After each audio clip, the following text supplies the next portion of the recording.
Good morning, good afternoon, and good evening, everyone, depending on where you are joining us from. Welcome to today's webinar on presenting the main findings and conclusions of the 2022 Sustainable Public Procurement Global Review. This publication was released last December and provides important insight into the current state of sustainable procurement worldwide.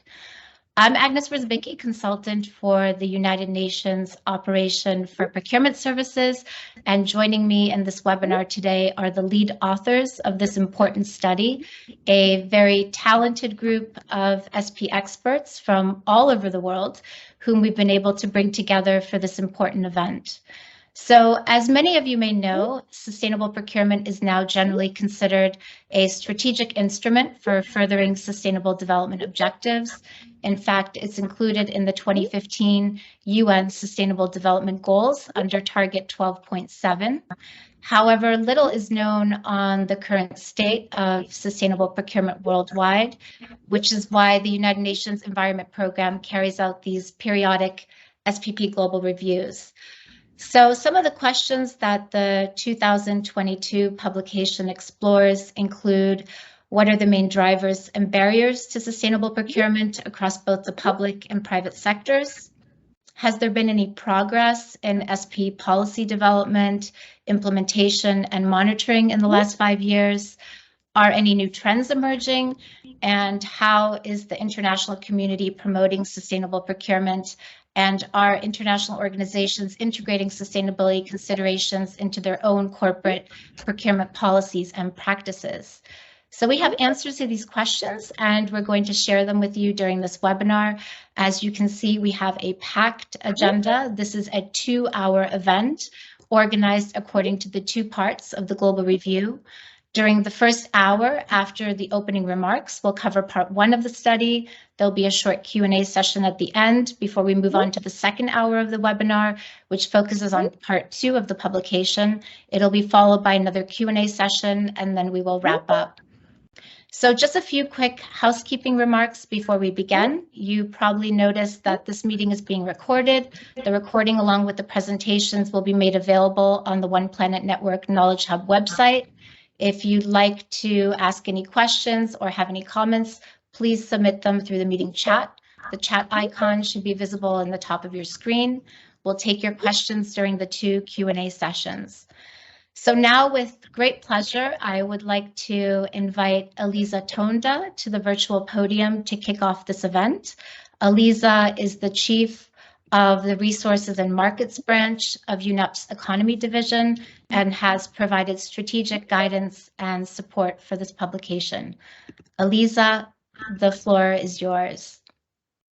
Thank you very much, Agnes, and allow me to wish good morning, good afternoon, and good evening to everybody who is online from wherever you're connecting, and welcome you to this session during which we will be going through the findings and the conclusion of the 2022 Sustainable Public Procurement Global Review. I'm particularly thrilled to be with you today and to share with you the findings of the report, because as Agnes was alluding to, we're really moving into a space where sustainable public procurement is playing a very important strategic role. And you will hear more of that in the findings of the report. But few of the elements that really captured my attention has been the significant shift that the report is alluding to in terms of the focus of sustainable procurement. These having shifted from a traditional attention to typical office IT type of products and moved into products and services that really have significant climate impact. And we're talking about energy sources, we're talking about vehicles, we're talking about buildings. These really being a witness of the extent to which procurement decision can really have an important impact in transforming our economy and our societies.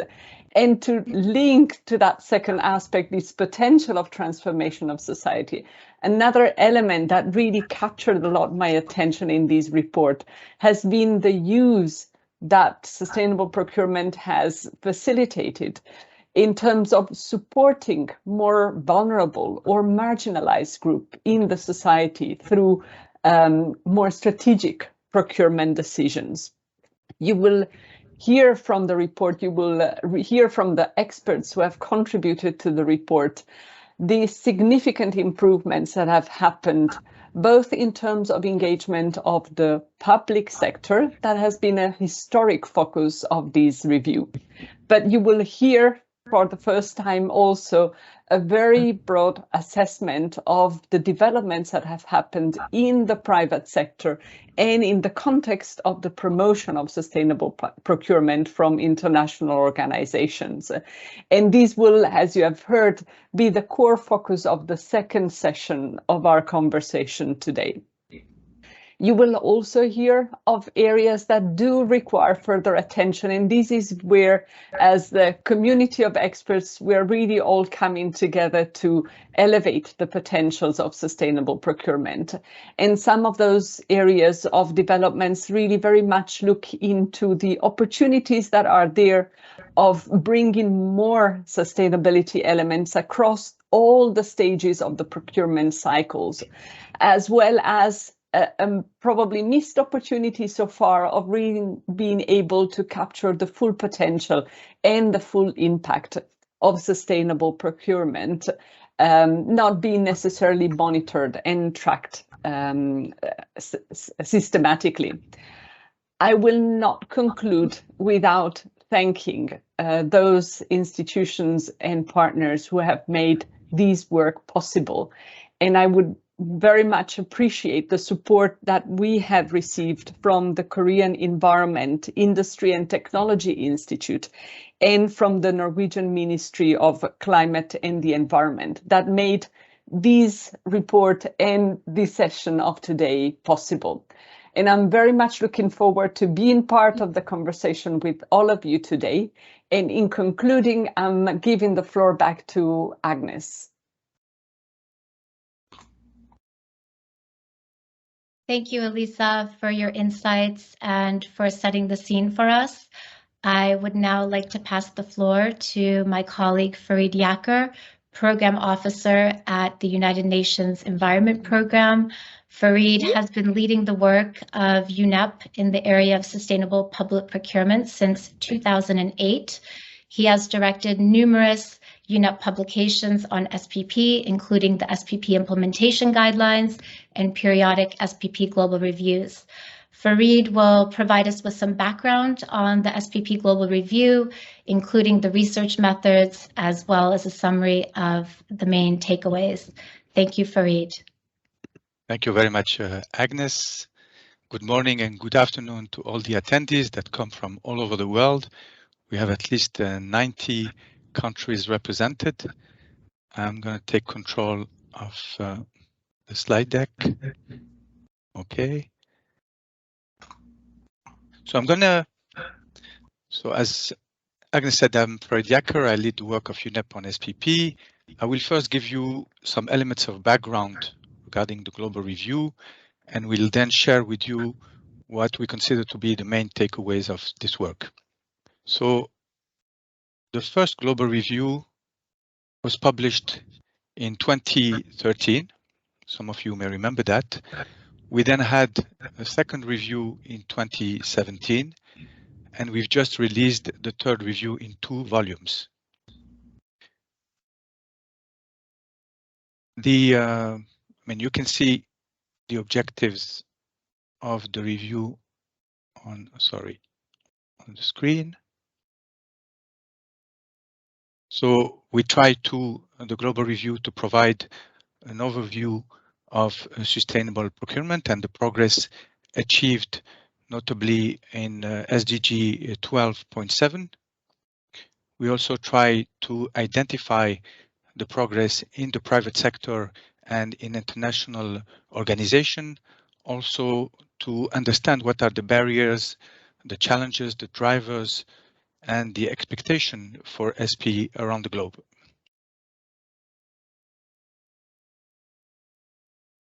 We have also produced this year, as in 2017, national fact sheets to report on the progress of individual countries on SPP. In 2017, we reported progress of 40 countries, and in 2022, 45 fact sheets were integrated in a publication that will be released at the beginning of February.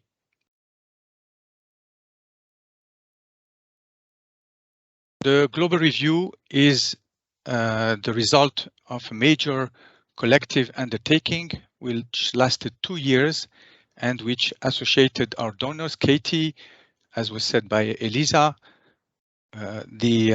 Also Norway was a major contributor to the review, but also, of course, the research work.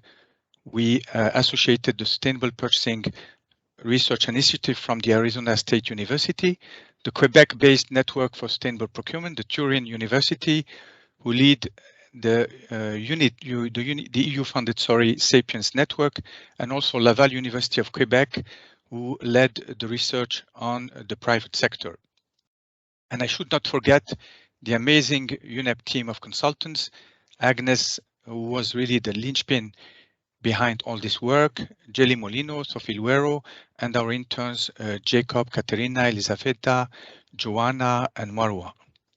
45 countries responded to our national questionnaire versus 41 in 2017. We had 322 stakeholders that filled the stakeholder survey from 92 countries, and this is an increase. We had an increase corresponding, I mean, when you compare to 2017, where we had only 201 responded from 60 countries.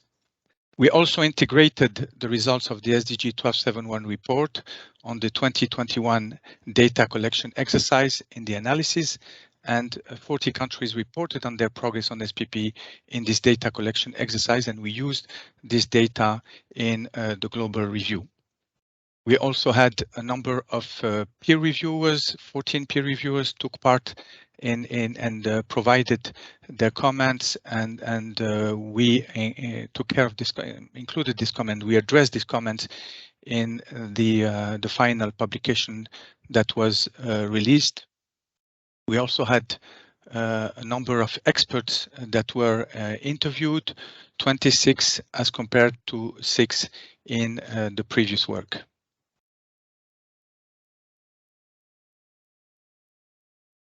In terms of content, we also had some progress. As I said, this publication now is in 2 volumes. So we have the traditional work on the assessment of the global trends, but also of comparison of regional SPP activities and recommendations on sustainable procurement. However, we added an analysis of progress toward SDGs. We added an analysis of the progress in the private sector, in intergovernmental organizations, and also an overview of activities of international support organizations and SP networks. This will be presented later in the webinar. In terms of the main takeaways, as was said by Elisa, we can really announce that our research confirmed that SP is building momentum. The trillion-dollar giant is waking up, to paraphrase our friend Carsten Hansen.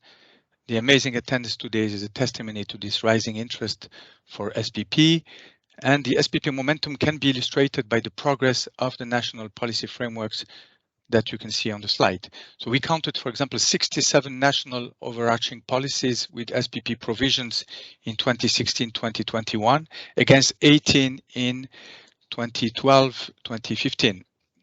We had also we found 21 new procurement regulations with SP provisions against a far less number in the previous phase. We counted 36 new dedicated SPP policies and action plans against 12 in the previous phase. And on the right hand, you can see the growth of SPP policies that we also attribute to the adoption of SDG 1271, the SPP target of the SDGs that was adopted in 2015. In 2021 alone, we had 9 new or updated SPP policies that you can see on the screen. Another finding is that sustainable procurement can hit multiple targets. We confirmed that SPP was addressing a wide array of thematic areas. We identified 18 thematic areas and found that the socio-economic dimension was gaining prominence, even though SPP policies target still more environmental objectives in most of the cases. We also found that sustainable procurement practices are now more deeply embedded. So product prioritization is still very much practiced by procurement authorities. And so the development of sustainability criteria are still critical activities. So 62% of national governments reported having developed criteria or guidelines. However, only half indicated mandatory application of these guidelines. Prioritized product and service categories for SP are beginning to extend beyond the low-hanging fruit of common categories. This is really a finding that we have seen in the publication, and it was mentioned already by Elisa. The fourth finding is that monitoring SPP and measuring the impact of sustainable procurement remains a challenge. We found only a small increase, 5% of governments monitoring SPP, and outcomes continue to remain difficult to measure. In private organizations, there is evidence that SPP efforts are largely focused on formalizing and implementing SPP rather than tracking progress and results. And I will finish, Agnes, by saying that the international organizations and networks, the good news is that they're stepping up their support for sustainable procurement. I think this is one of the main findings of our work. We found that the OECD, for example, developed guiding principle on the strategic and holistic use of public procurement. They have added a supplementary SPP module to the MAPS methodologies. MDBs are now including sustainability considerations in their revised public procurement regulations. We found that universities also are stepping in, like the University of Torino and the Sapiens Network, ASU, etc. So they are really now leading research in various disciplines relevant to the topic. And finally, international networks and cooperation agencies are also playing an essential role in the exchange of SPP knowledge and the building of SP capacities. So these include local governments for sustainability, ICLE, the International Green Purchasing Network, the Inter-American Network on Government Procurement, the Sustainable Purchasing Leadership Council, the One Planet Network SPP program, GIZ, which is doing an amazing work in Latin America and Asia. SIDA and AFD have recently also developed programs to support sustainable procurement. So I hope that this can convince you that the momentum is being really there. And I now hand back to you, Agnes. Thank you. Thank you, Farid, for that very comprehensive introduction to the 2022 SPP Global Review, as well as the summary of the main takeaways. I would now like to give the floor to Nicole Darnell and Justin Stritch from Arizona State University, who will provide you with a summary of the key recommendations resulting from the study. Nicole and Justin are lead authors of Chapter 4 of the study, which focuses on recommendations. Nicole is a foundation professor of management and public policy and director and co-founder of Arizona State University's Sustainable Purchasing Research Initiative. Justin is an associate professor at Arizona State University's School of Public Affairs and is a senior research affiliate at the Center for Organization, Research, and Design. Nicole and Justin, the floor is now yours. Thank you very much, Agnes. So before we begin, I just want to describe that in looking across all of the results here, and Fareed mentioned this came from the stakeholder interviews, from the survey, from the national level questionnaires, and a literature review of more than 200 different articles. There's no single formula for success. However, we're going to present 9 recommendations that are designed to really equip decision makers and public procurement experts to encourage additional conversation.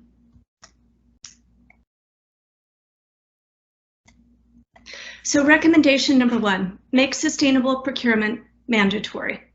That as Fareed mentioned, 62% of the national governments, they have criteria in place or guidelines for at least one prioritized category area, but only half of those have made these applications mandatory. The thing is, voluntary only goes so far, and we see this across all the studies we assessed and all levels of government. Legislation, it helps increase sustainable public procurement adoption and consistency in adoption. It sends a strong signal to procurers and mobilizes action, and it helps to shift markets. Recommendation number 2, shift from low-cost procurement to value for money procurement. Value for money procurement includes a true assessment of the goods and services that's missed when we focus only on price. Within the report, we provide numerous examples of how countries are moving these conversations forward. Recommendation number 3, emphasize training, capacity building, and incentives. Procurement managers, they don't always see the full value of SPP. And in the words of one of our expert stakeholders, people are self-driven, and things like training enable them to pursue SPP with confidence. We recommend embedding value for money procurement within that training. Additionally, recruitment's important here. That many organizations, they don't have the internal capabilities around sustainability. And so focusing hiring and recruitment around that sustainability expertise is critical. So is vendor training, especially in helping small and diverse businesses so that they can compete for government grants. And then finally, incentives are important within this space. That among procurement managers, we see a perceived risk associated with making sustainable public procurement decisions. And so it's important to align internal recognitions and rewards to reduce that perceived risk. Number 4 is to enhance reputation for sustainability. We're seeing organizations like Forbes, National Geographic, and others rank nations and cities for elevating the importance of sustainability within them. Sustainability improves organizations' public image and reputation, and we're seeing this in the decisions that businesses are making to locate in different places. We're seeing it related to tourism and other factors. It also increases trust and goodwill with critical stakeholders. So how do you do this? The critical feature is to enhance transparency with a wide range of stakeholders. Take those SPP policies and make them public, and include specifics related to those policies, metrics, goals, and progress towards meeting those sustainable purchasing goals. And at this point, I'm going to pass it over to Justin Stritch, and he'll round out the recommendations. Thank you, Nicole. Our 5th recommendation is to advance all aspects of sustainability across the procurement lifecycle. To recognize that social purchasing is a strong platform for environmental purchasing, and environmental purchasing is a strong platform to promote the social criteria of sustainability. One of the things that we observed in the research and in the data was that in developing countries, there was a strong trend towards the social aspects of procurement. buying from small, locally owned businesses, as well as prioritizing the human rights in purchasing processes.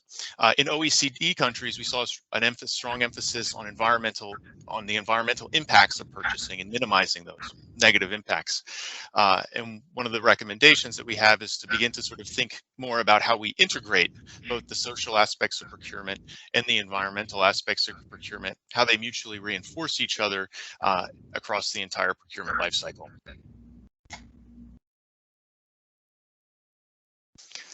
Our sixth recommendation is to leverage sustainable purchasing to build resiliency in the face of crisis. So in the survey, we found that some used SPP to enhance purchasing resilience and fuel economic development. Promoting SPP leverages the power of small and local owned businesses, which can sort of offset vulnerabilities to supply chains. 63% of buyers and 71% of suppliers reported that sustainable purchasing helped them endure in the face of the COVID-19 crisis.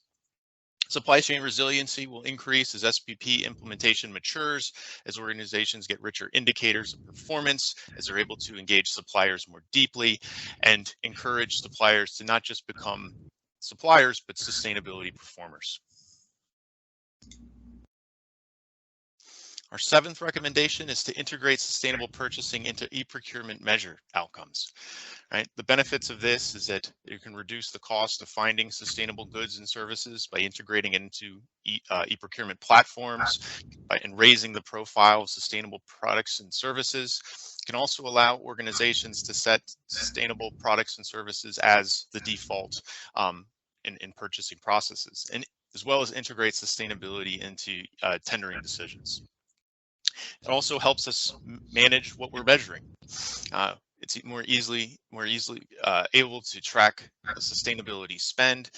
E-procurement allows us to better monitor SPP progress. It's a mechanism for incentivizing purchasing behavior, and you can reduce corruption through enhanced transparency. There's a lot of flexibility in terms of customizing e-procurement systems to meet an organization's sustainability criteria. The integration of dashboards can help with tracking, and we can modify to include sustainable product lists and online databases to enhance the visibility of sustainable purchasing options. The participation in knowledge sharing networks is vital, right? It brings together purchasing professionals from different regions and sectors. It also allows folks to learn from each other's expertise, as well as the other challenges that organizations have faced to maybe avoid those hurdles in the future. There are a lot of examples of these networks. I'm sure many of are represented here today. And then finally, our ninth recommendation is to enhance engagement with suppliers. Suppliers can be useful allies to facilitate SPP success. They're a wealth of knowledge when it comes to various sustainable options for products and services. They can become important collaborators. This requires, though, an important shift in how governments typically engage with markets, proactively engaging them on what their organization's sustainability goals are, to learn about various products and services, but also, it's important to give suppliers advance notice of in terms of what needs are, and clarify what the expectations are with respect to performance goals. So that's it. The recommendations illustrate that sustainable public procurement encompasses a variety of strategies. They go well beyond just selecting greener projects to really identify the full range of programmatic activities that affect every step of the typical procurement life cycle. They also require the engagement of stakeholders, including vendors. They require practices that are going to be supported by leadership and policy, technical changes, and shifts in organization culture. So UNEP and its partners, they've pledged to continue to support SPP advancements across the globe, to support countries in developing and implementing SPP policies and actions, to facilitate regional networks, and to lead the global monitoring of SDG 12.7 as part of the One Planet Network.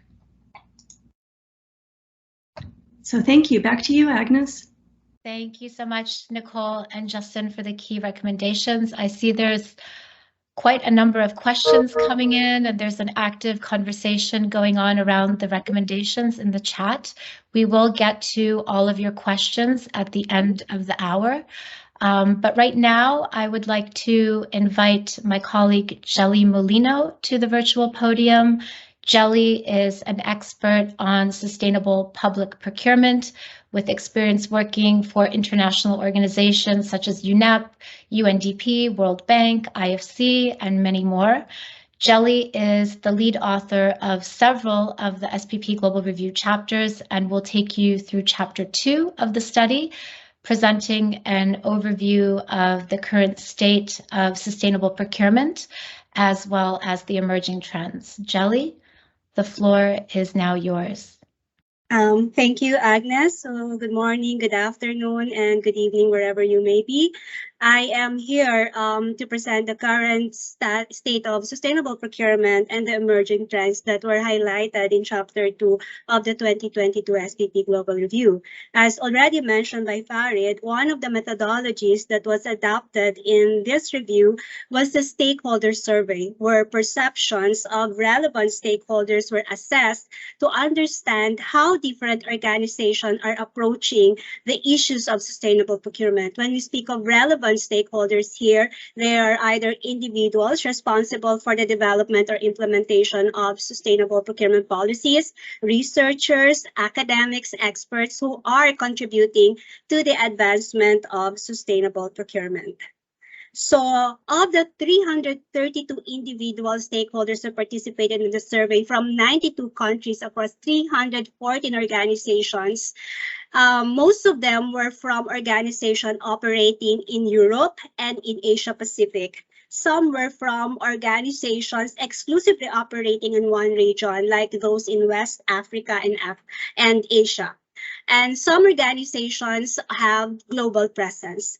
Stakeholders also, if you look at the figure below, stakeholders likewise work on a wide range of organizations, although the largest groups were from public authorities like national government, local government, including publicly owned enterprises. Participation from the private sector relatively is the same, but there is a recorded increase of participants from nonprofit organizations, international organizations, and academic institutions. Survey participants likewise, like you see, reported broad range of activities to advance SP in their respective organizations, although half of them were involved in higher level of policy and training activities such as advocating SP, advising or consulting SP related topics, setting SP policies, contributing to SP policies, including research related to sustainable procurement topics. And when asked on the importance of sustainability aspects, the three aspects of sustainability, environmental, social, and economic, in their organization's procurement activities, their response was all of these sustainability aspects were very or extremely important in their organization procurement. With actually, it is not shown here, but if you look at the chapter, equivalent to 76% of the respondents indicating that all aspects of sustainability are very important. In fact, they have identified almost similar actions in their organizations in terms of activities adopting sustainable procurement. That is, purchasing of sustainable products and services, including of either reducing their purchases or engaging with suppliers that produce sustainable products. This particular result supported their response on the link between sustainable procurement and the SDGs by identifying multiple SDGs that are currently addressed in their SP activities. Majority indicated, of course, that they use sustainable procurement or sustainable procurement to address SDG 12 and sustainable consumption and productions. They use sustainable procurement to support their actions to combat climate change, SDG 13, and to promote a more inclusive and sustainable economic growth and decent work, which is SDG 8. And on the environmental issues, climate change mitigation has been identified as the #1 priority issue, followed by waste minimization, sustainable use of natural resources, energy conservation, and climate change adaptation. All of these are actually directly related to their perceptions on the link of sustainable procurement to SDG 12 and SDG 13. On the socioeconomic issues, technology development and innovation now rank first from fifth in the last review, and promoting SMEs and local communities remained in the top 3 priorities, with issues on diversity, including equality and human rights in the global change, becoming the socioeconomic issues from being 10th in the last review to now 4th and 5th in the recent review. As regards the product and service categories, prioritization has shifted in the past 5 years. While IT equipment continues to be the first priority, relevant categories for climate change mitigation and circularity, such as energy supply, energy services, vehicles, buildings, have displaced the categories such as office paper and cleaning products and services. We know that sustainable procurement can relate to all stages in the procurement cycle, from needs identification all the way to the managing the contract. Respondent, however, reported more on the integration of sustainable procurement in the development of requirements and technical specifications, followed by integration of SP during needs analysis. A perception, of course, supported by their response on the use of eco-labels as a reference tool in creating product criteria and using eco-labels as a means of verification if the bid or the bidder meets the purchasing criteria.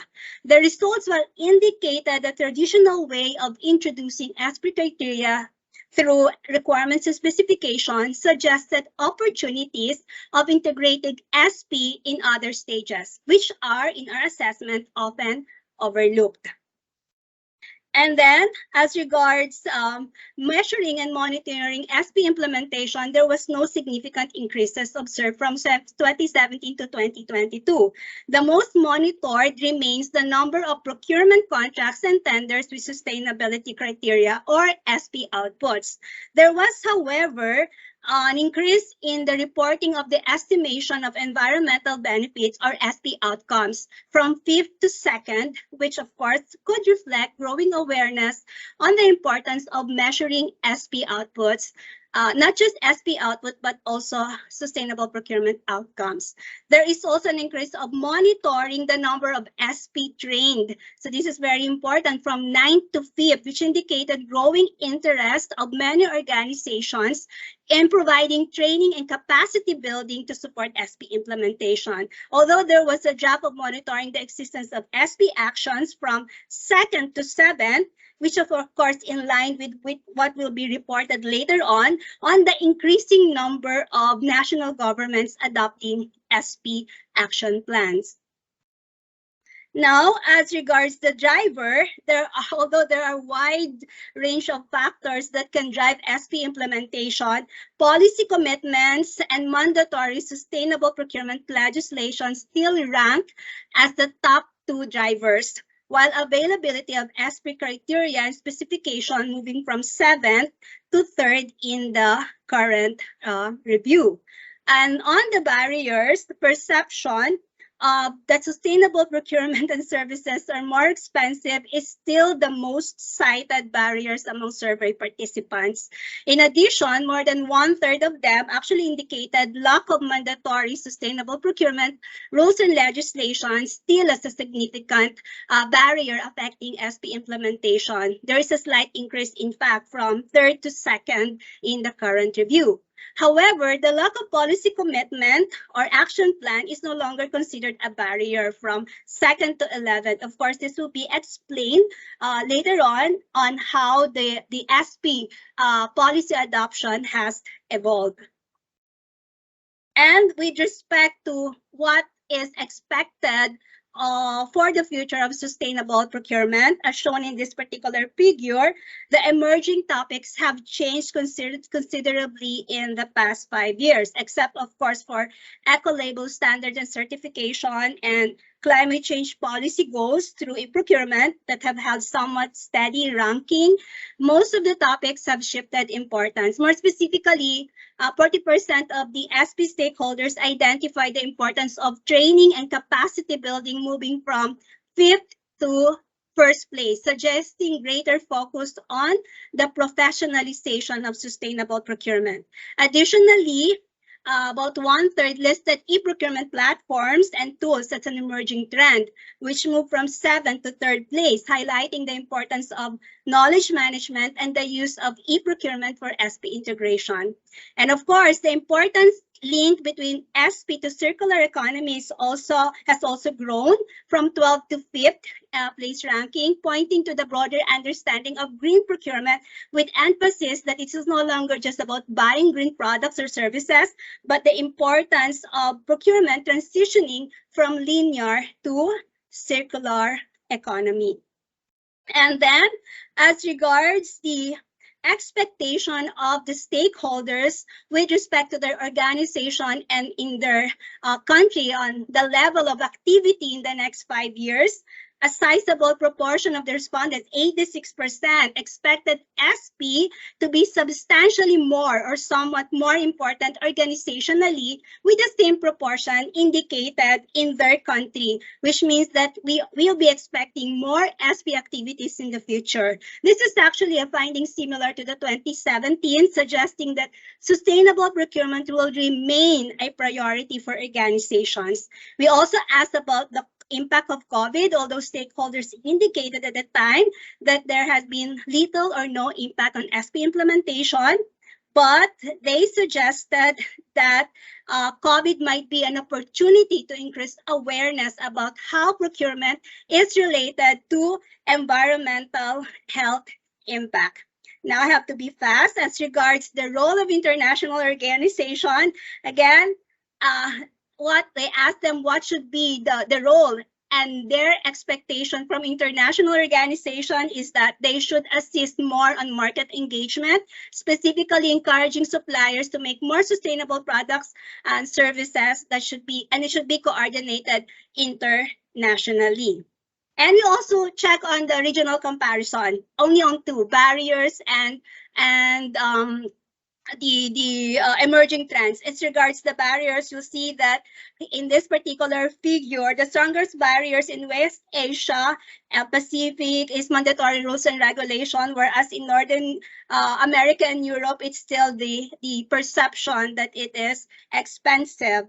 As regards regional preference, almost the same. They prefer training and capacity building eco-labels, although when you go to West Asia and Africa, they are really more focused on the use of e-procurement platform. And lastly, by way of conclusion, this particular chapter highlighted the following. There is a continued rise on SP engagement manifested on the broader understanding of sustainable procurement. It includes all aspects of sustainability, and then various organizations have adapted different approaches, and this engagement is expected to continue in the next 5 years. Environmental issues remain the top priority, but there is a growing interest in socioeconomic dimension, more particularly on diversity and social inclusion. As regards the product categorization, it actually reflects the level of maturity of sustainable procurement implementation, from office equipment now on products directly related to climate change mitigation. And of course, you look at the procurement integration, there is an opportunity to integrate it in all levels and of public procurement cycle. And monitoring implementation should focus on sustainability criteria again, and there is also decreasing on SP adaptation. And lastly, again, there is a call for international organizations to really support in mainstreaming sustainable products. Thank you so much. Great presentation, Jelly. Thanks for the nice summary of the main findings of the 2021 stakeholder survey. I would now like to pass the floor to Ore Adele. Ore is a sustainable procurement expert at ECPAR, the network of organizations for responsible procurement of Quebec, Canada, and is not only one of the authors of the 2022 SPP Global Review, but was also one of the coordinators and lead authors of the 2017 edition.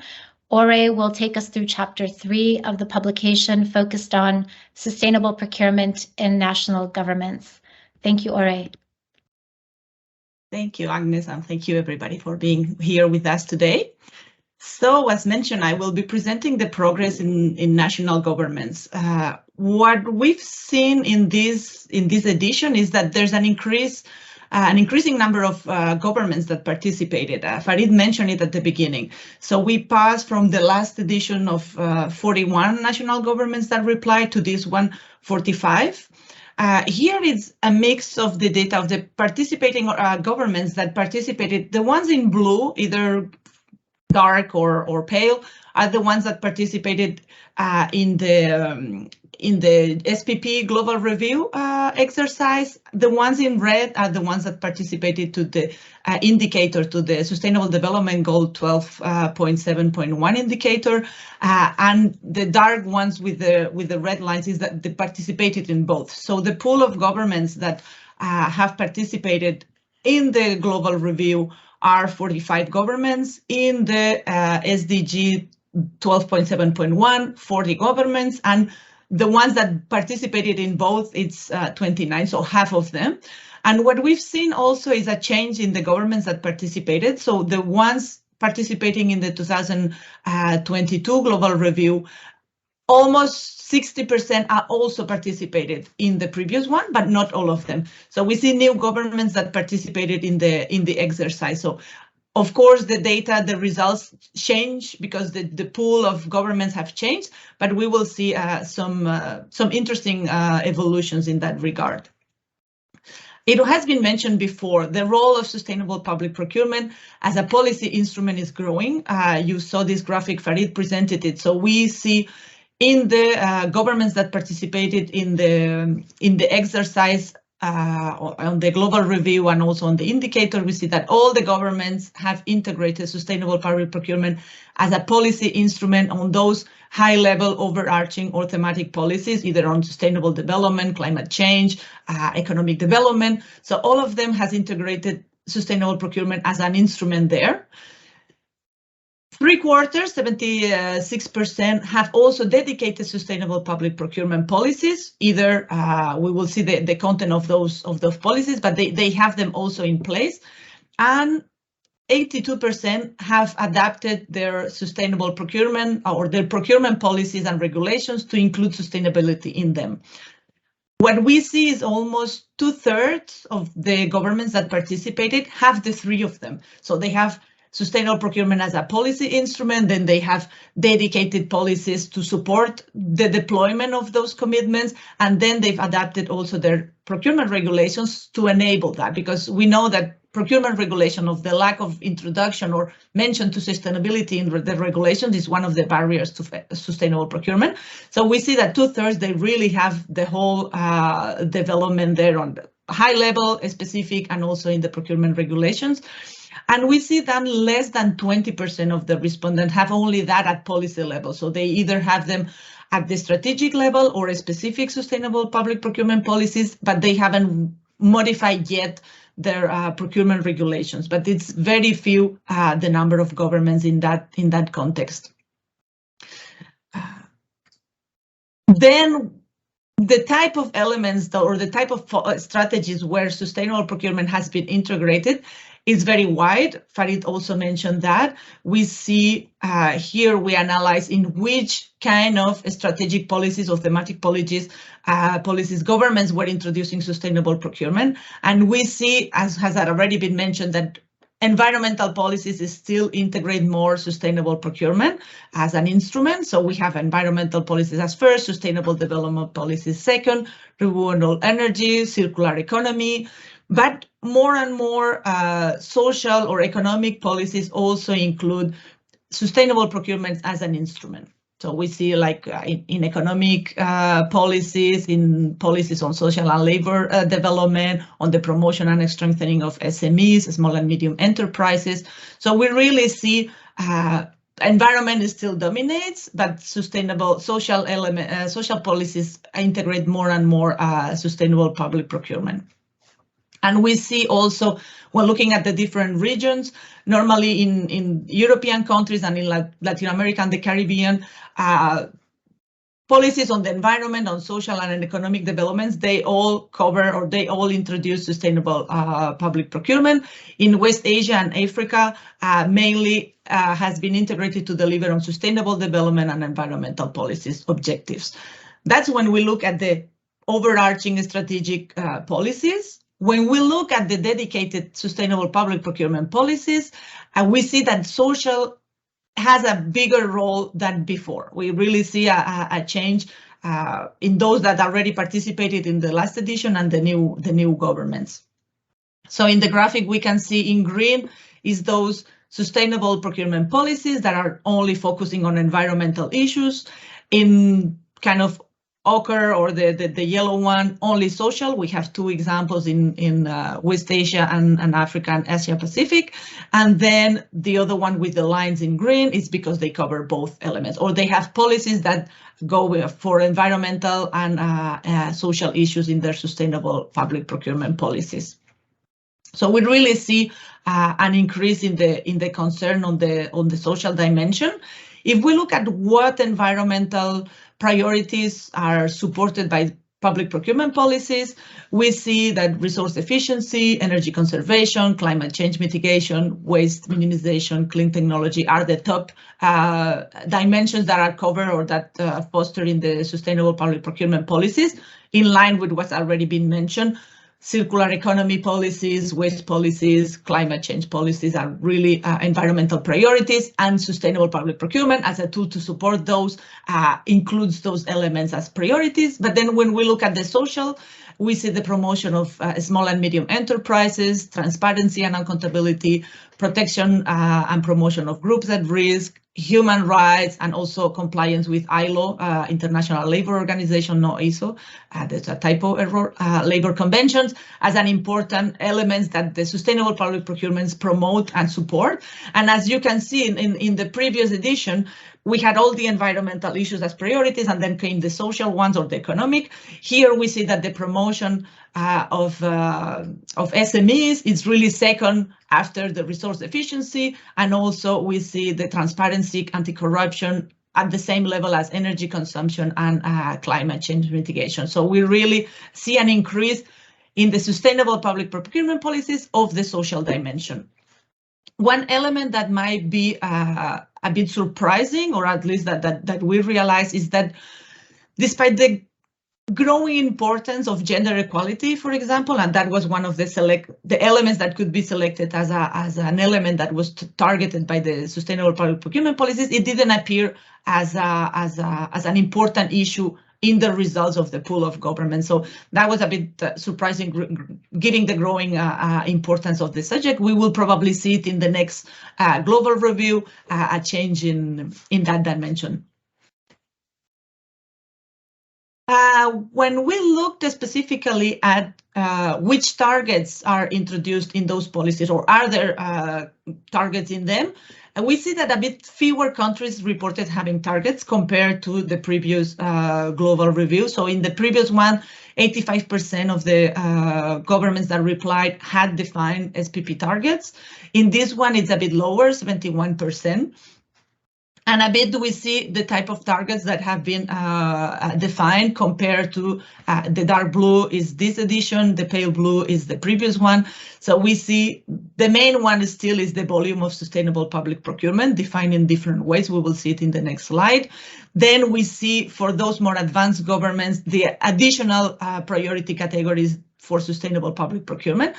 So that's a new goal that didn't appear before in the previous one. Impact reduction has also increased in the number of governments that have set targets for that. And then the definition of plans, the integration in management systems, that has also grown. So we see a bit the ones that are newer to sustainable procurement That's why probably the indicators are a bit lower that were before, and some of them are more on the integration and other kind of objectives. But then those that are more mature, that already have several years implementing sustainable procurement, they've included additional categories, more impact reduction. So we see also a bit of an evolution, the ones that are starting and the ones that are more advanced, which kind of targets they are introducing in as they renew their sustainable procurement policies. We also look at who is leading the development of those sustainable procurement policies and who is implementing or leading the implementation of those policies. And we see that the environmental ministries, the Ministry of Finance or Economics, they are still the leading agencies as they were before. What we see is a bit more on the Ministries of Finance, Economic, Trade, having a bigger role than in the previous edition, and still the Ministry of Environment. We saw that many of the policies either cover only environmental issues or environmental and social. So it makes sense that those two are still the main ones. And then some other ministries on technology, on public administration, on social labor, etc., that also participate, depending if there's specific policies on sustainable public procurement with those dimensions in place. And the same goes for policy administration, who is really implementing those policies.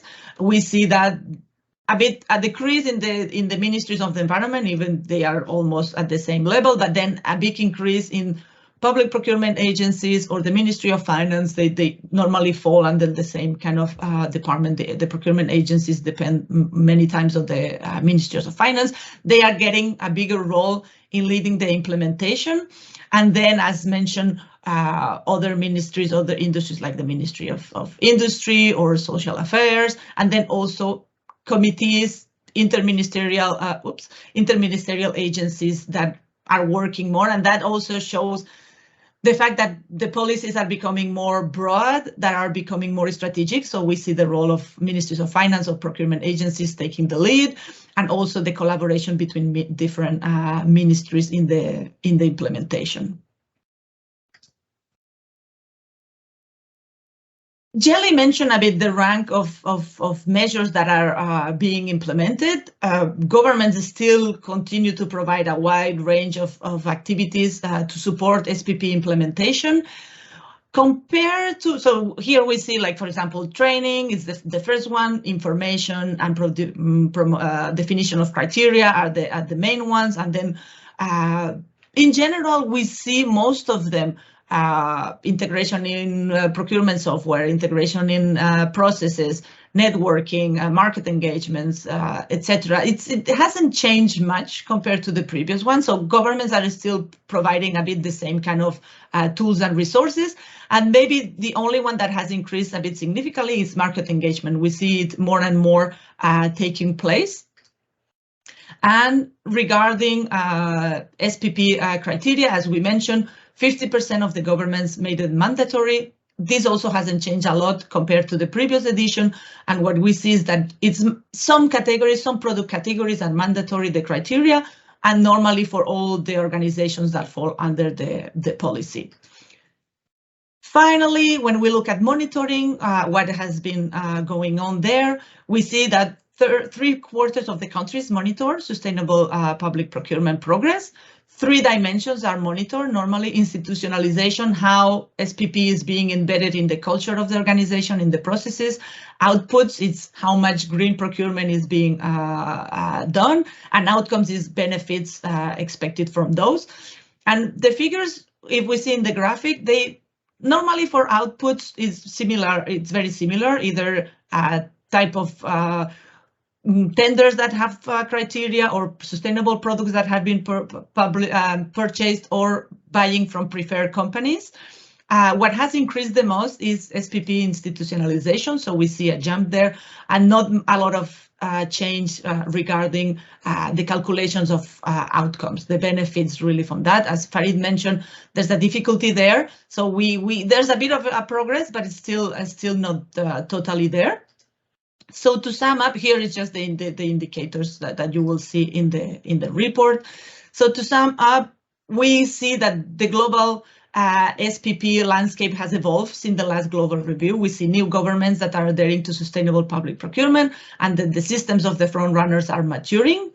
We see also an increase in the development of policies and regulations in support of sustainable public procurement at all levels. So the inclusion in overarching and thematic policies, the development of dedicated SPP policies to support the implementation, and also the modifications of the regulation to facilitate sustainable public procurement. We also see that the type of sustainability issues that are addressed are evolving too, with the increase in the socio-economic dimensions. That might be because of the pool of respondents, but even in those that already responded before, we see that evolution as well.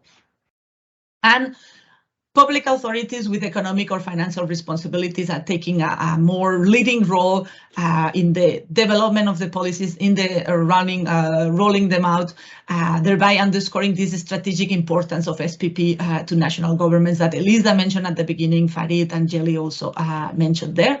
And in addition, many countries are making SPP criteria and guidelines mandatory. So that really supports the implementation as one of the elements that Jelly mentioned.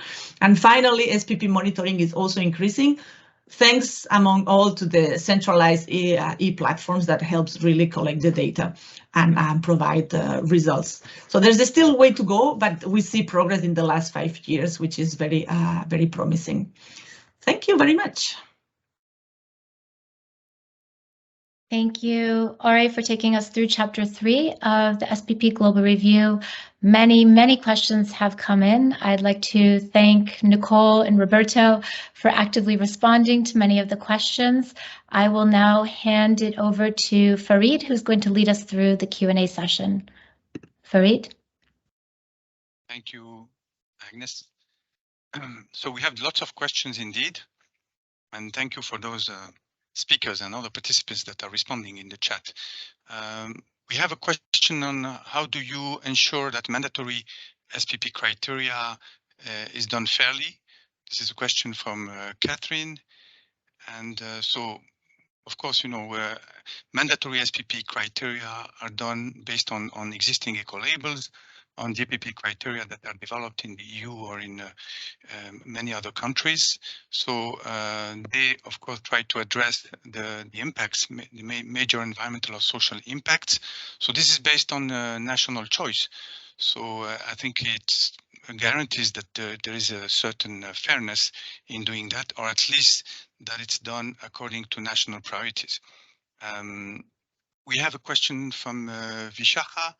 On SPP mandatory, has it shifted market? So there is we found a tremendous increase in the number of certified companies and eco-labeled products as a result of the enactment of the GPP laws. For example, in Korea, we found that result.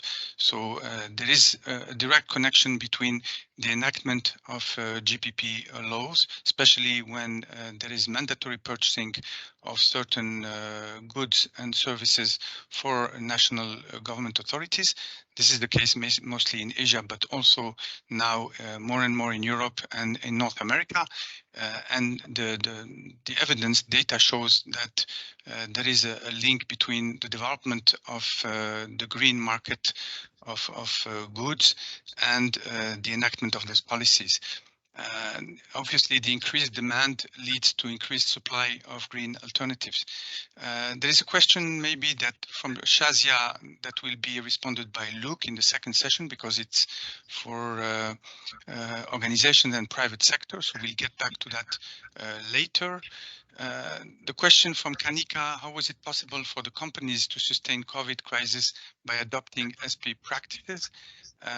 Ahmed mentioned that the reality is that there is a recession, so sustainability is not at the top of the priorities currently. However, Nicole had a response. Maybe you can speak out your response, Nicole. Yeah, sure. Happy to jump in. This was actually an unexpected finding for us, that it has a lot to do with organizations that are implementing sustainable purchasing. They tend to have a more diverse supplier base. They tend to think more locally. They are thinking about suppliers in a different way. that actually helped increase their resilience during COVID because they had more suppliers to work with, more local suppliers and the like. As I mentioned, this is unexpected, but as we started digging in more and started looking at other reviews that were coming out on the topic, the arrows seemed aligned here. Thank you, Nicole. And I need to add that the situation is different in developing and developed countries. In developed countries, there have been really important programs with important amounts of funds that are dedicated to the support to the green economy. We've seen the IRA recently in the US. There is also the Green Deal in Europe, and of course, companies and productive sector is benefiting for those support programs, which is not the case in developing countries. So situation is really different. So Lou Simon is asking what kind of industry impacts the most. We will let Luke respond to that later. Kanika, on which aspects employees need to be trained? We have Eric saying that procurers want practical examples of what quantification and evaluation criteria and contract provisions look like. Thank you, Eric. But Roberto and Nicole, can you also try to respond to this question on what is really asked in SP training? I'm sorry, Fareed, what's asked? The question is on which aspects employees need to be trained on sustainable procurement. The content of the training process. It's a good question. The report really doesn't get into that granular detail. We were asking organizations about the barriers and facilitators, and certainly training came up as an important facilitator towards advancing sustainable procurement. I can talk about what I believe to be the case, but I think that there are a lot of professional organizations like the Sustainable Purchasing Leadership Council and others that are providing direct advice on these topics. Thank you. Roberto, any comment? Thank you. That's a great question. I think the most important thing is to train procurers to know the market and to engage with the market rather than doing business as usual, to engage with the market to find out which sustainable products or services the market is ready or may be ready to offer. The second point, but this was already Nicole covering it, networking. Stop thinking that the individual procurer is alone. There are thousands of procurers in your country, in your region, facing the same problem, someone having already thought of some solutions. Networking, learning how to network, I think is super important. Thank you. And thanks, Gosha and Roberto, for mentioning that there are best practices that are released by the EU that can be helpful. However, Craig is saying that what they are asking procurers is organic better than local produce. That's a question. Is HV 0100 better than electricity? How do we follow up on water treatment in the garment production for the t-shirts we purchase? So really practical questions. And this is where the interesting discussions begin. We also have questions on who are our counterparts, but this was answered by Agnes. Any other questions you see, Agnes, before we move to the second part? Reid, we had a few questions that came in through the registration form, but we're at 10 minutes after the hour, so perhaps we could proceed with the remaining presentations and then take some of those questions toward the end. Okay, and I just take the opportunity to say that we will share all the presentations and all the questions will be addressed, at least in writing, when we get back to you in the next exchange, probably next week. Thanks, Fareed. So now we'll be moving on to part 2 of the SPP Global Review. Part 2, as Fareed mentioned, is an extension of the original publication, which takes us beyond the global SP landscape and Progress in National Governments, to a look at sustainable procurement in the private sector and international organizations, as well as the role of supporting entities. We will begin with a look at Chapter 5, which is the first chapter of Part 2, focused on sustainable procurement in private organizations. This chapter will be presented by Luc Bress, who is the main author. Luc is a full professor at the Faculty of Business Administration at Laval University in Quebec. He's co-director of the Interdisciplinary Research Laboratory on Corporate Social Responsibility, or LIRSE, and he's a life member of the Clare Hall College at Cambridge University in the UK. Luc, thank you. Thank you very much, Lisa. So I'm going to take control over the presentation. Yes, so we are very happy to share those results about sustainable procurement SP in private organization. I think it's very important because, of course, it's important to hold private organizations accountable for their own operation. But in fact, their biggest impact is in their supply chain. Just to give you a number, in terms of CO2 emission, we have like between 11 and 12 times more CO2 emission in the supply chain as opposed as in the core operation. So before I start, I would like to mention that it was a teamwork. So I definitely would like to thank the rest of the team. This chapter was co-authored also with Marcia Angelo Cremona, Martin Dumas, William Woutmani, and Anne-Marie Saunier from Laval University.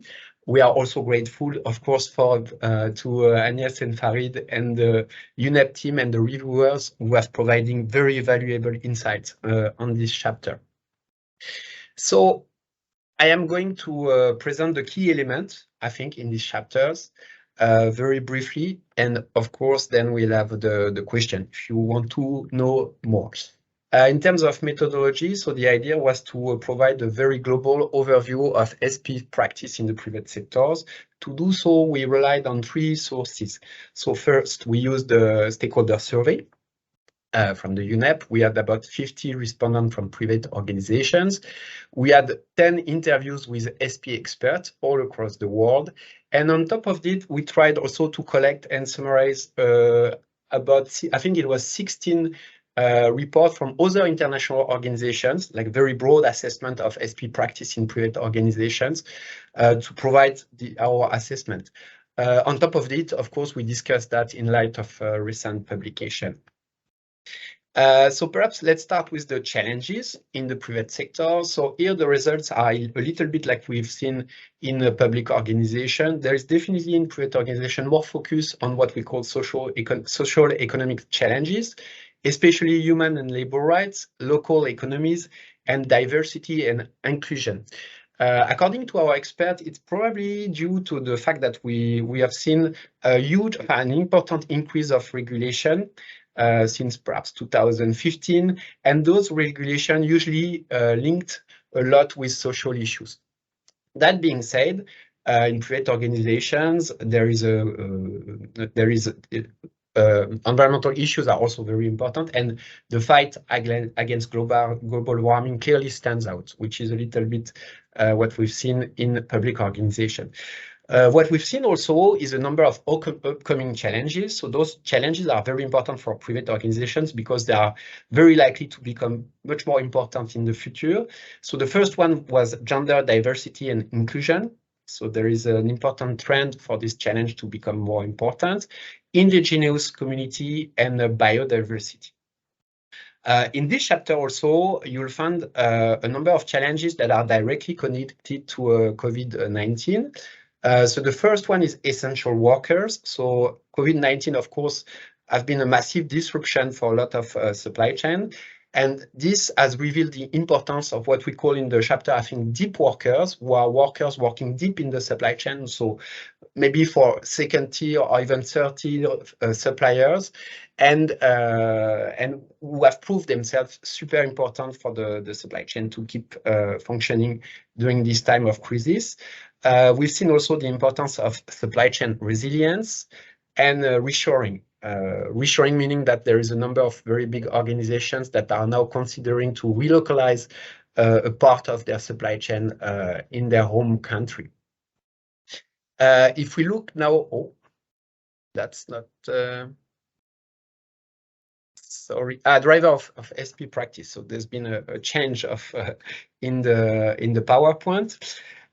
So here we identify the essential drivers. Those are the most important drivers. So driver means like what is helping private organization to adopt and integrate sustainable procurement internally. So the three main drivers are support of leadership, regulation, and organizational adhesion, which is a combination of a culture inside the organization that is supportive for sustainable procurement, and the staff involvement in sustainability broadly defined. So this is not a surprise because those are well-established drivers in the scientific literature on sustainability adoption in the private sectors, but they're still nonetheless very important. The next most important driver was stakeholder pressures. This came as a surprise because what we've seen is that perhaps there is comparatively a little less pressure from NGOs, so they are still there and doing an important work to promote sustainable procurement. But now we've seen much more pressure from three categories of stakeholders: consumers, government, and most importantly, perhaps finance. This is interesting. There is a term, if you want, and according to our experts, this might be linked to regulation. We've seen a number of regulations that are actually pushing for more disclosure. And because of those regulations and because there are more disclosure, those stakeholders now, what they can do is to integrate more easily sustainable procurement and sustainability into their economic decisions. The last driver was what we call know-how. So a number of respondents and our experts mentioned the importance of things like skills, system, expertise to be able to engage with sustainable procurement. Now, if we look to the barrier to implementation, so the biggest barriers are actually the absence of those essential drivers, especially leadership and regulation, and also the lack of expertise and tools. So we had kind of philosophical discussions to understand what is a barrier if it's just the absence of a driver. But when we ask private organization in the stakeholder survey about the barriers, they also mentioned the costs. So we had about 43% of respondents from private organizations who fear that sustainable procurement is going to be very costly. The lack of resources, that was interesting, that emerged more from our interviews with experts.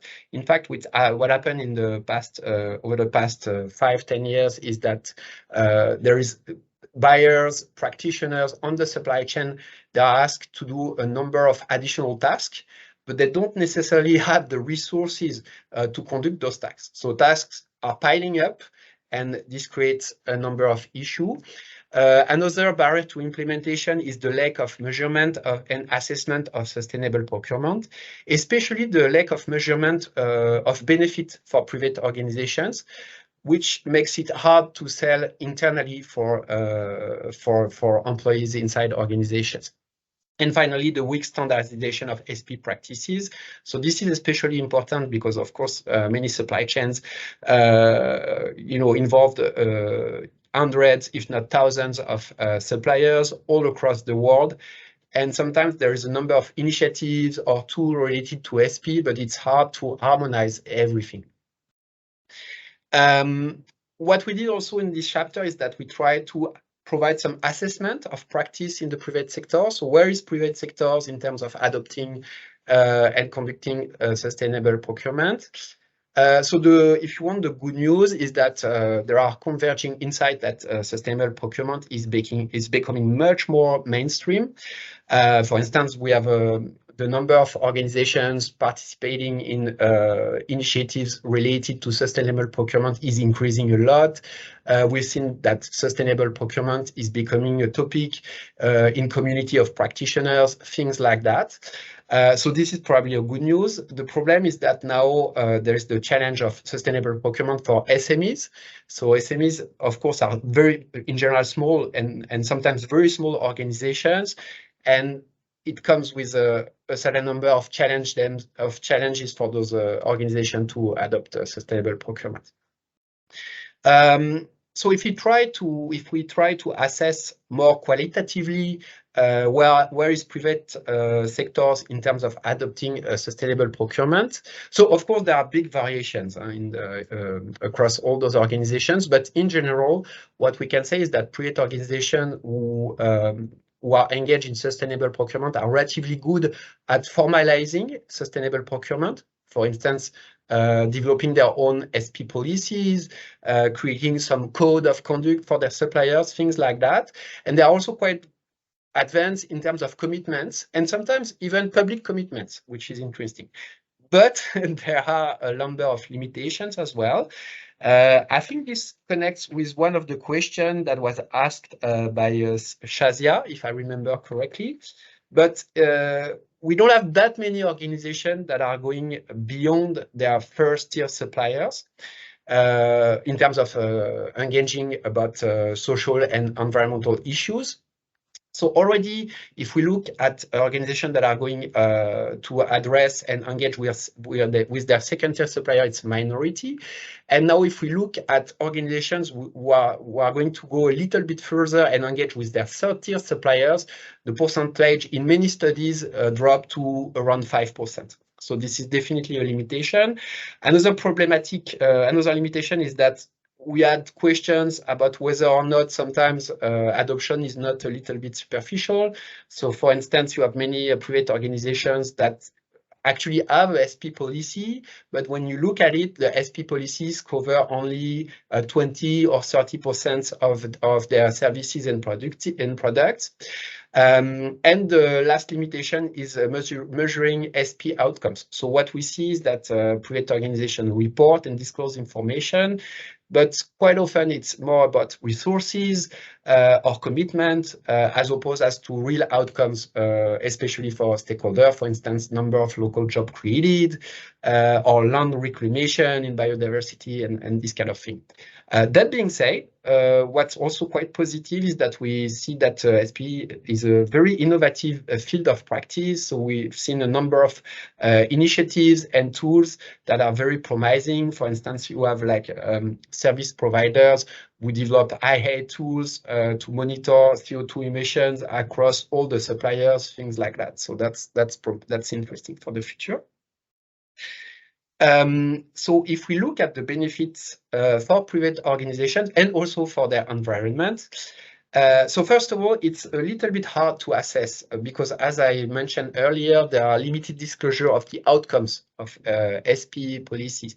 That being said, here again, we can look at it more qualitatively. And what we have is that usually the most frequently mentioned benefits are risk management, commercial advantage, meaning especially in terms of innovation, and also in terms of brand reputation for consumers, and then attractiveness to investors, which is very interesting because now we see that sustainable supply chain is kind of becoming a proxy for sustainable supply chain resilience. That being said, and I'm going to conclude with this, we also have a number of scientific studies which generally shows that, yes, sustainable procurement is bringing benefit, social, economic, and environmental benefit. So thank you very much. And if you're interested, don't hesitate to look at our webpage at the links. Thank you so much, Luc. I'm not sure if our participants know, but the hyperlink at the end of your presentation, you can actually click on the hyperlink and go directly to the laboratoire. Just wanted to point that out. Very interesting chapter and great summary of the main findings, Luc. I would now like to pass the floor to Karsten Hansen, who will take us through sustainable procurement in the United Nations, which is part of Chapter 6 of the study. Karsten is the co-chair of the UN Interagency Working Group on Sustainable Procurement, supporting the design and implementation of sustainable procurement practices. Karsten, the floor is yours. Thank you, Agnes. I'm going to share my screen. 1 second.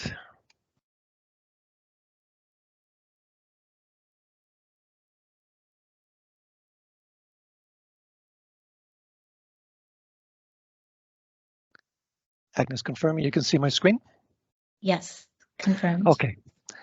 Well, thank you for the kind introduction. As mentioned, I'm co-chair of the United Nations Sustainable Procurement Working Group, and I'll walk through the findings on the report concerning the UN system procurement and the sustainability achievements within that area. So I'll talk a little bit about the context of the procurement within the UN, a little bit about the work on the Sustainable Procurement Working Group itself, go into some of the details from the report, and then, if we have enough time, walk through some of the new initiatives which have happened since 2001, which may be interesting for the team here as well. So just giving a little bit of context, in the UN system, we actually procure, and we can see the increase in volume from 13.8 billion in 2009 from the previous report, and now up to 22.3 billion in 2021. I just added that in 2021, we actually procured for almost 30 billion, and this was partly due to the COVID interventions and the COVID-related procurements that we did in support of governments around the world. A big part of what we do is localized procurement. Within my organization, we buy 67% from non-developed economies. So we are very localized in our outreach, and we have presence in 170 plus countries. And that's very similar for most UN agencies. And that defines the procurement strategies that we have and the decentralized procurement structures in which we are implementing sustainable procurement. So the UN system, really, the entry point for sustainable procurement is really the SDG agenda, goal 12, 12.7 specifically, which are trying to internalize promoting public procurement practices that are sustainable through our system. Just a quick introduction to the working group and how we structure sustainable procurement initiatives within the UN. The working group serves as a networking platform where we share best practices, we identify opportunities for collaboration, and we develop UN-wide initiatives for sustainability improvements. So it's a platform. We also own the Knowledge Center on the UNGM, which you may be familiar with, the United Nations Global Marketplace. And within the working group, we are currently working across 4 task teams. One on scope 3 emissions, really looking into how can we extend our emission strategies from scope 1 and 2 into 3, tier 1 and below. Particularly, we're working now on freight forwarding and very specific categories that represent a big emissions footprint. We're also introducing circular procurement, trying to take circular procurement practices, integrate that into our work. We're focused on forced labor and human trafficking. We have a very active task force in that aspect that have delivered policy frameworks over the last couple of years. And we have a gender responsive procurement task force as well. Now going into the report, and here, frankly, you can go in and find as well updated statistics from our annual statistical reports. I've given you the link here in the presentation. I note that this will be shared with all the participants. So you can go in there, browse at your leisure, and find all the statistics from up to 2020-21. Now, we are seeing across the UN system, similar to the previous presentation, significant progress in terms of sustainable procurement implementation since 2017. So 74%, 29 out of 39 reporting organizations have now adopted the sustainable procurement policies compared to only 32 in 2016. 56% report having an SP strategy in place, and 30 organizations have integrated sustainability consideration requirements into their to the technical specification, again, at doubling from 2016. Some statistics from the annual statistic report to supplement that. You can see the considerations which are integrated go beyond environmental, and we see a real increase on the social side. Here you can see from 2019 to 21, we almost doubled the social aspects of sustainable procurement that was integrated into tenders. We also focused on applying total cost of ownership in our financial evaluations, big increase there. And you can see that we've expanded from requirement definitions, total cost of ownerships, and now really also increasing on contract terms, which relate to sustainable procurement. So really looking into how we can monitor and enforce those requirements once they have been processed through the tenders. We also continue to do verification of against the code of conduct, and of course we collaborate with our suppliers. And this is critical because, as I mentioned, we are on the ground in 170 plus countries, working with very different levels of maturity in the markets that we engage with through our localized procurement. So supplier engagement, working with suppliers, is very critical. Going through some specific achievements for the period 2018 to 21, I can mention we actually have a task team on sustainable procurement in the health sector specifically. So this is a platform where we brought together UN agencies, some of our biggest stakeholders, including suppliers, and they've been working together on building an index on developing sustainable procurement criteria, due diligence aspects, etc., within the health sector. And this was very useful during the COVID crisis, which of course exacerbated many of the issues concerning environmental concerns, waste management, but definitely also due diligence in our supply chains concerning forced labor and human trafficking. We've also clarified the focus of our sustainability efforts by defining a sustainable procurement indicator framework, which we all report against. And this is what you can see reported against in the annual statistical report. So we've defined what are the indicators that represent sustainable procurement within the UN system, and we report consistently against that. As I mentioned, we've worked a lot on the social side of SP. So we have an active task force for combating human trafficking and forced labor. I'll come back to that a little bit, what they've done. But we also have a disability inclusion strategy with a procurement component, and we've established this gender responsive procurement task force team. So really also now adding the social aspect into the way that we approach sustainability in the UN system. And finally, the anchor of our work, of course, is the release in 2019 of the UN strategy for sustainability management in the UN system, which integrates sustainable procurement as well. And that is an anchor in what we are trying to achieve. So concluding findings from the report is that the UN, of course, continues to improve its capacity to advance SP. We've made significant progress. It's really becoming a standard procedure within the UN now to apply SP, and we're definitely seeing a new momentum across the UN system in taking this forward. Now, I'd like just to present a couple of new initiatives here in 2022-23 to sort of illustrate what those new initiatives look like and what kind of momentum we're looking at. And coming back a bit to also what Luke was saying, what are the enablers of drivers in the system? We acknowledge that the policy framework, the legislative framework is, of course, essential and critical and the starting point in a sustainable public procurement framework. But we also have to acknowledge that it's not the only part of an enabling environment. You have to also address organizational change management issues. You've got to integrate sustainability into the performance of your staff. You've got to allocate resources. You've got to change the organizational setting and mindset to be an enabler of the implementation itself. We also acknowledge that there's a practitioner level capacity and tools gap. Sustainable procurement, from our perspective, is very category specific. Every category represents a universe of its own in terms of requirements and expertise and so on. So we need to find ways in our decentralized systems, which are global, to channel expertise in to support our practitioners who cannot realistically become experts across 1,000+ categories on sustainability. There needs to be access to pooled resources, standardization, automated systems. So we're really trying to address that in our next level of interventions. And then, as I mentioned, the supply market. We work with 170+ different supply markets. We are very localized. So if we're doing reconstruction in northern Iraq, that's one approach to the supply market versus other economies around the world. And it's a big concern for many of our member governments. Will sustainable procurement exclude any of their local suppliers from accessing contracts with the UN? So we are working in that context to support the supply market development as well. And of course, in the center of all this, we have the sustainable procurement cost factor, acknowledging that that is a concern and developing frameworks and methodologies for making the business case for sustainable procurement. So one of the tools that we've developed for this is the sustainability weighted procurement portfolio model.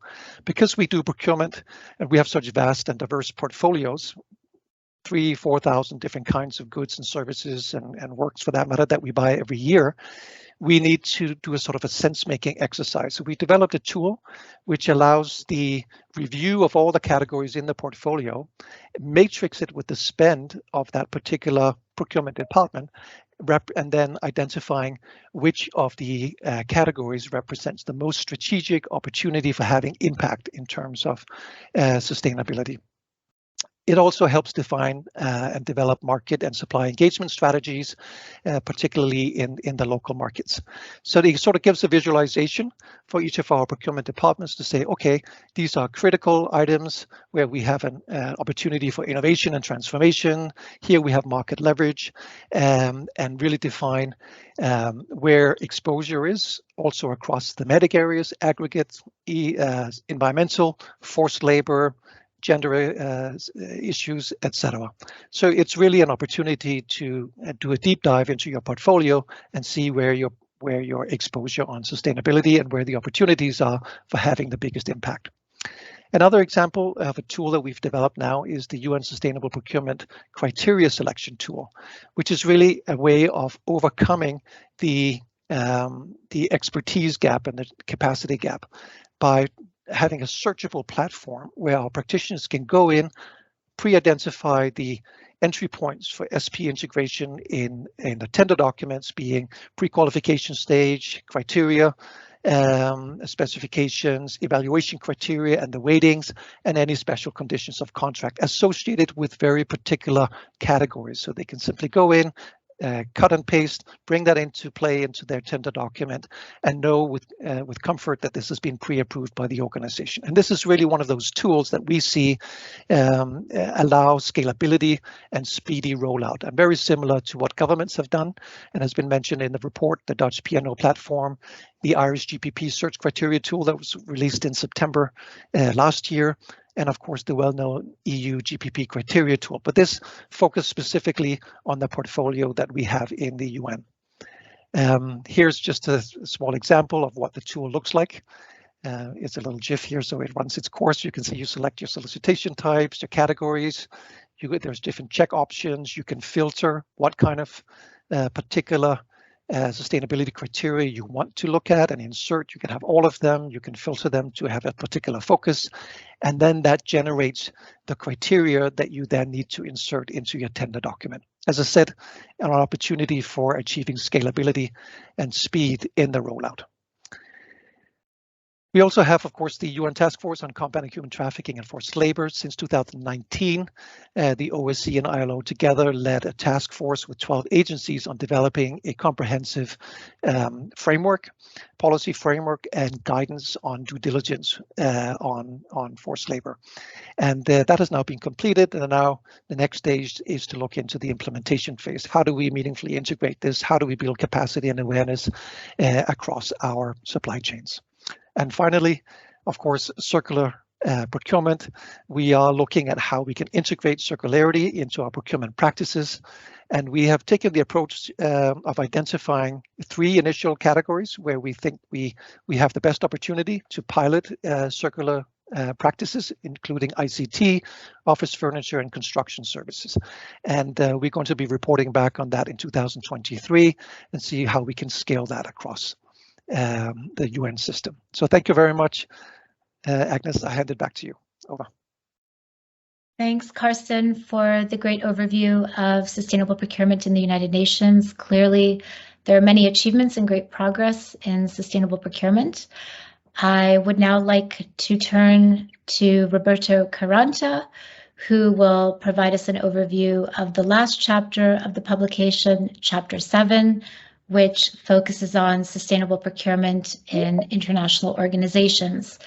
Roberto is a professor with the Law Department of the University of Turin in Italy and coordinator of sustainability and procurement in international, European, and national systems, the Sapiens Network, International Training Network. Roberto, the floor is yours. Thank you a lot, Agnes. I don't see the slides on. Oh yeah, there they are. Just they're loading. Allow me 1 second. Perfect. So thank you very much, Agnes and Farid and all the team. This chapter was focusing on international organizations, networks, and academia. And this chapter was basically written by Jelly, Agnes, and myself.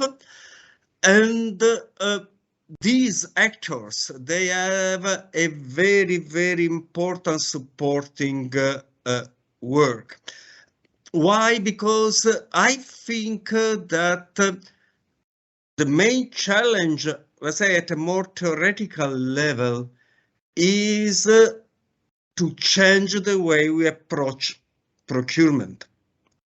We need to move away from what I like to call mechanical procurement, obsessed on lowest price. Professor Skinner from Washington writes about the tyranny of the lowest price.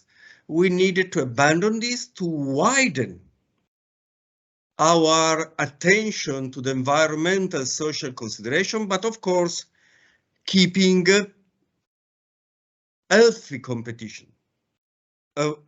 I have stressed healthy because lowest price outsourcing costs to the environment and to society is not healthy competition. It might be competition, but it is unhealthy. More honestly, it is unethical. And so we really need to change the way we work on procurement.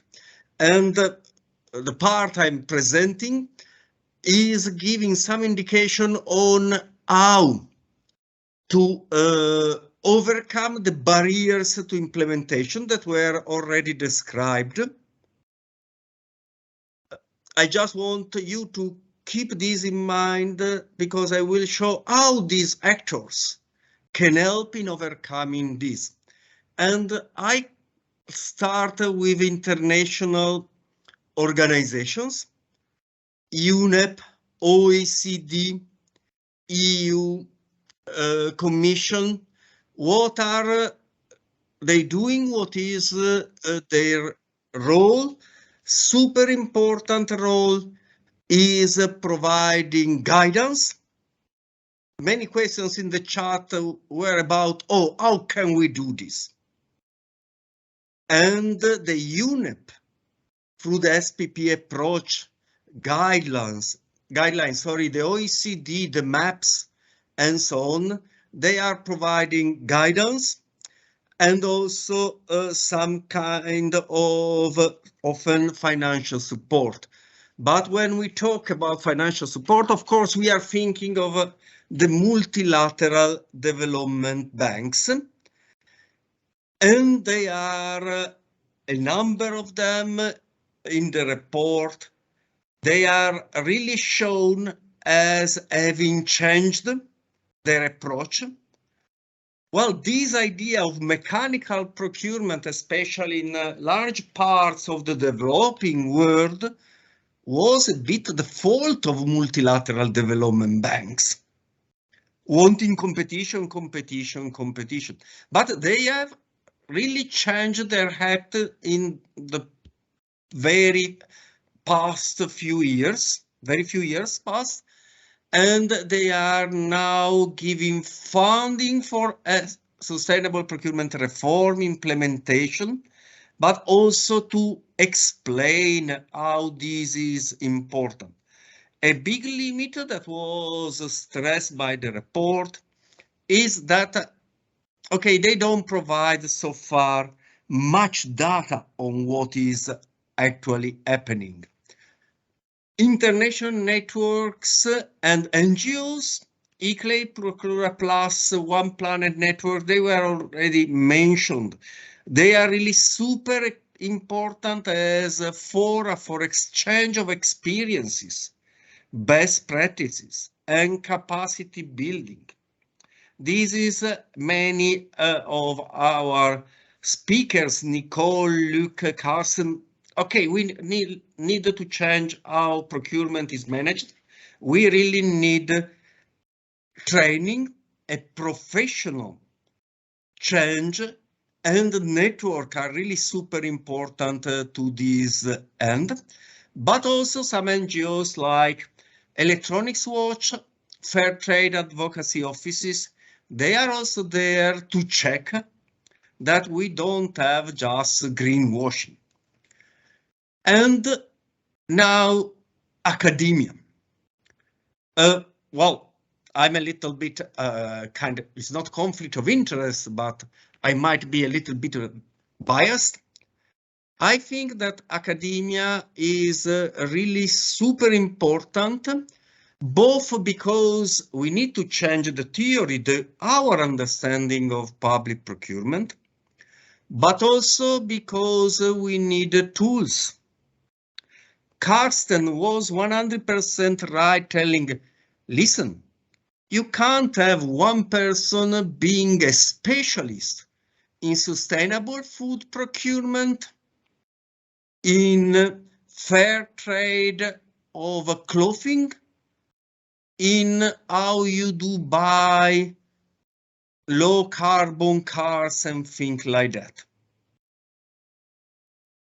With sustainable procurement, what is needed is to develop tools, to develop methods to assess the sustainability content. And this is a big effort. Networks are already doing this, but you need academia, you need engineers. And so research is super important, and number of universities and some colleagues are present here speaking before me, so it's very easy, are really doing cutting edge research on sustainable public procurement, again, Nicole, Luke, and so on. An important role in some countries where they listen to professors is advisory. The government is asking academia for help in developing legislation, procurement tools, and so on. And again, teaching and training. We go back to the need of teaching and training. There are a number of trainings offered by different universities, including my university in Turin with ITCLO, that is the training center of the International Labour Organization. And those courses, those training, I think they are really super, super important because they provide knowledge about sustainable public procurement, not just to people from that area, because these trainings they are attending from people, by people from basically all the world. So finally, what is important? It is important that all the different actors, the one that I was speaking about, but also private actors, UN organization, contracting authority, they all work together. Okay, the picture is a little bit dramatic, but this is David, so you can expect a dramatic thing, but the idea that you all work, you all have all hands on that approach, as was already mentioned by Farid. I'm leading a network, Sapiens Network. We have a website with training materials. That's the idea. Cooperation is not just academia, it's partner organization. So basically, thank you very much for listening. And the floor is back to you, Agnes. And thank you again, Agnes, for writing this part I've been talking about. Thank you, Roberto, for your insightful look at the role of supporting entities and academia in the promotion of sustainable procurement. We have now just a few minutes to take some questions. I see some of the questions have already been answered in the chat. I will again hand over to my colleague Farid for the question and answer session and then to close out the webinar. Thank you, Agnes. Well, we cannot answer all the questions. What we are committing, though, is to respond to everyone in writing. So as I said earlier, we'll send you responses to each and all questions next week when we get back to you, also with the presentations, with the link to the presentations. Well, thank you. Well, one response I can give to one question is on whether we are supporting sustainable procurement in Africa. And I can tell you that we are currently supporting Senegal, Uganda, Morocco, and colleagues from the US are supporting Egypt. This is to my knowledge, but I'm sure there are more activities taking place. For example, Switzerland supported Ghana. We know that there are activities happening also in South Africa, etc. You can find more information on that in the global review. Well, then thank you very much for your participation. It has been incredible, you know, the number of attendees, the number of questions, the density and the richness of the presentations. It's really amazing, and I hope this will give you really an interest in discovering and reading the global review. We also hope that the 22 global review will help accelerate the shift to sustainable procurement all over the world. We have no choice. We cannot let this powerful tool underused. And when climate change is becoming a tangible reality and a threatening reality, and ecosystems are being degraded on all continents. The $1 trillion US giant, as Carsten calls him, is waking up. We have to make sure it delivers its mission for the planet and the people. So let us all be SPP and SP awakeners. With that, I hand over to Agnes for last comments.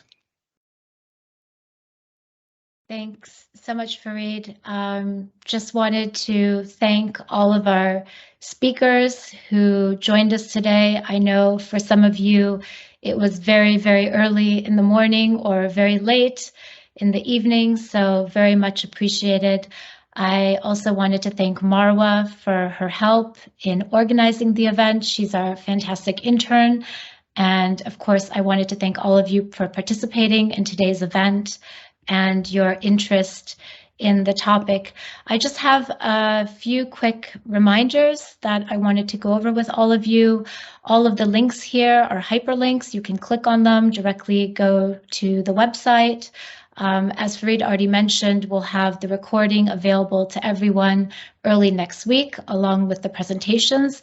We'll send that as a follow-up email to all of the participants in this webinar. We also will be releasing the fact sheets on sustainable public procurement in national governments the first week of February, so that will be shared with all of you. And we also have a very similar webinar to this one, but in French, which is scheduled in February on Thursday, February 16th. That's a joint webinar with ECPAR. So you will see Ore participating in that event, as well as Luke and Farid. Also, just wanted to mention, which has been mentioned maybe a few times during this webinar, the United Nations Environment Program carries out periodic monitoring exercises on SDG Indicator 12.7.1. A report on the first exercise was released in 2021, and that report is available at the link that you see there.